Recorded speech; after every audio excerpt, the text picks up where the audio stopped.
wameripotiwa kufariki nchini Tanzania, huku waandamanaji wakizidi kuandamana nchini humo kwa siku ya tatu na kupuuzilia mbali onyo kutoka kwa mkuu wa majeshi aliyeapa kukomesha maandamano hayo.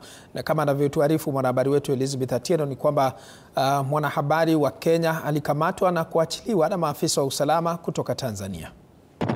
Ilikuwa mbio za sakafuni kwa wanaharakati hawa waliojaribu kutoweka katika mikono ya wanaodaiwa kuwa maafisa wa usalama kutoka taifa jirani la Tanzania. Ila mwanahabari mmoja anayefahamika kama Shoka Juma hakufanikiwa kuhepa na badala yake kushikwa na maafisa hao waliovaa sare za kawaida na alihojiwa kwa takriban saa 3 na kuachiliwa. Na waliomshika si maafisa kutoka Kenya, waliomshika ni maafisa ambao walijitambulisha, manake walikuwa wamevaa plain clothes kutoka Tanzania. Hatujui ni ile gani, lakini mmoja alijitambulisha kuwa ni usalama wa taifa.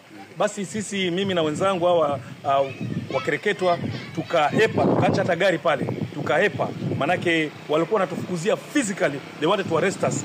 Kitengo cha kutetea haki za kibinadamu katika jumuiya ya kimataifa UN imetoa wito kwa maafisa wa usalama kukoma kutumia nguvu kupita kiasi wakati wa kuwatawanya waandamanaji, huku wakiweka bayana kuwa zaidi ya watu 10 wameuawa mjini Dar es Salaam, Shinyanga na Morogoro.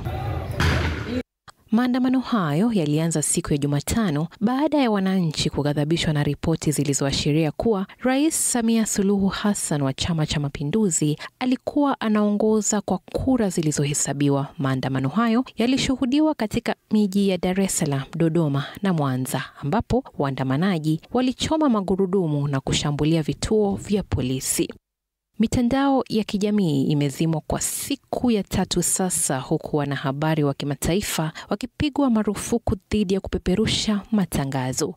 Mkuu wa majeshi katika taifa la Tanzania, Jacob Mkunda, amewataja waandamanaji hao kuwa wahuni na kusema kuwa hali ya utulivu itashamiri. Kiongozi wa kidini wa Tanzania, Sheikh Abubakar Zubeir bin Ali, ametoa wito kwa Waislamu kuandaa sala zao za Ijumaa nyumbani, kwani kuna hofu kuwa huenda hali ikawa mbaya zaidi. Vurugu hizi zinashuhudiwa wakati ambapo kuna madai ya watu kukamatwa kinyume na sheria, ikiwemo kukamatwa kwa kiongozi wa chama cha upinzani cha Chadema pamoja na naibu wake. Viongozi wa upinzani wamesisitiza kuwa wanataka uchaguzi ufanywe kwa njia ya usawa. Haya yakijiri, muungano wa jumuiya ya kimataifa umetoa amri kwa kuachiliwa mara moja kwa waliofungwa bila hatia. Tume ya uchaguzi katika taifa la Tanzania limetangaza matokeo kutoka nusu ya maeneo bunge 100, huku matokeo rasmi yakitarajiwa siku ya Jumamosi wiki hii. Elizabeth Atieno, TV 47.